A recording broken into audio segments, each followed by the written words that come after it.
Hello అందరికీ welcome back to my channel. So present నేనైతే Tipu Sultan summer palace దగ్గర ఉన్నానన్నమాట. ఇది వచ్చి బెంగళూరులోని కలాసిపాళ్య బస్ స్టాండ్కి సమీపంలో ఉంది. సో ఈ పక్కనే ఒకటి పురాతనమైన అంటే 1689వ సంవత్సరంలో కట్టినటువంటి కోటే వెంకటరమణ ఆలయం కూడా ఉందన్నమాట. చాలా ఫేమస్ అండ్ చాలా పురాతనమైన ఆలయం కూడా. సో అదొచ్చి మైసూర్ వడియార్ రాజులు కట్టించినటువంటి ఆలయం అనమాట. ఆ ఆలయాన్ని ఆనుకొని ఈ టిప్పు సుల్తాన్ యొక్క సమ్మర్ ప్యాలెస్ అయితే ఉంది. సో ఇది బెంగళూరు కలాసిపాళ్య బస్ స్టాండ్కు చాలా దగ్గర అనమాట.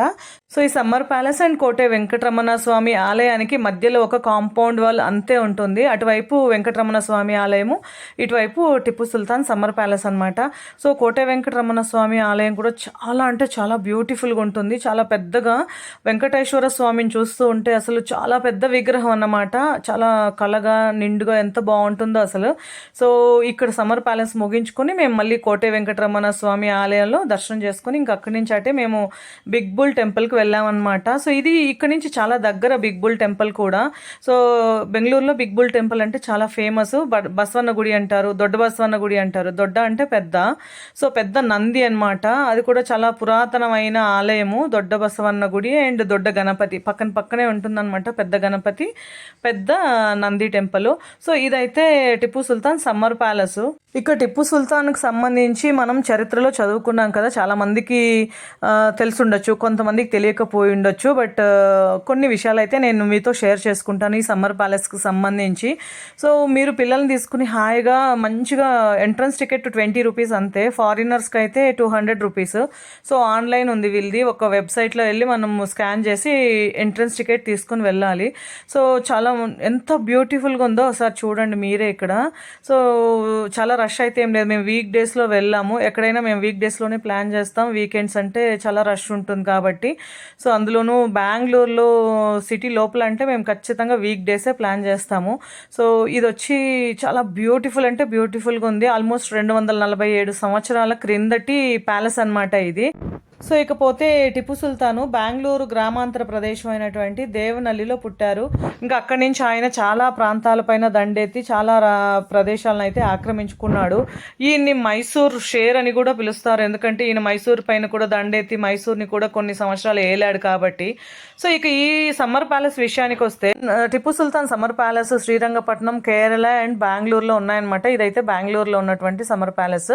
సో ఇక్కడైతే ఆయన వాడినటువంటి కత్తులు, యుద్ధ సమయంలో వాళ్ళు వాడినటువంటి ఈటెలు, కత్తులు, ఇంకా వాటి పేర్లు నాకు పెద్దగా ఐడియా లేదు, వాటన్నింటినీ కూడా డిస్ప్లేలో పెట్టారనమాట. ఒక గ్లాస్ బాక్స్లో పెట్టారు. సో మనం వాటిని వీడియో కానీ ఫొటోస్ కానీ తీయకూడదు.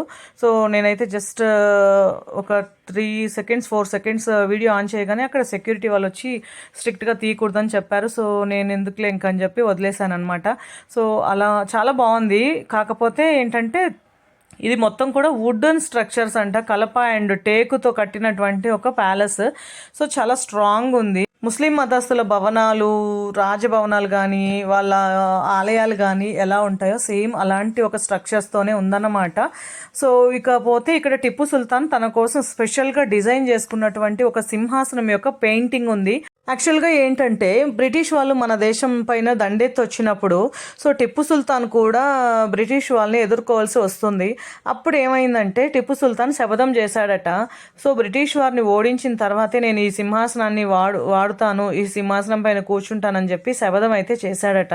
కానీ తర్వాత బ్రిటిష్ వారి చేతిలో ఆయన ఓడిపోయి తర్వాత చనిపోతాడు.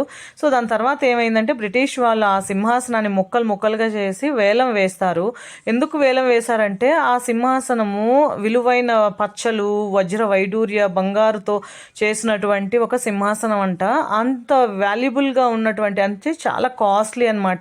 ఒక్కరి వల్ల ఆ సింహాసనాన్ని కొనే అంత స్తోమత లేకుండా ఒక్కొక్క పార్ట్ ఒక్కొక్కరు అలా కొనుక్కున్నారంట వేలం వేసినప్పుడు.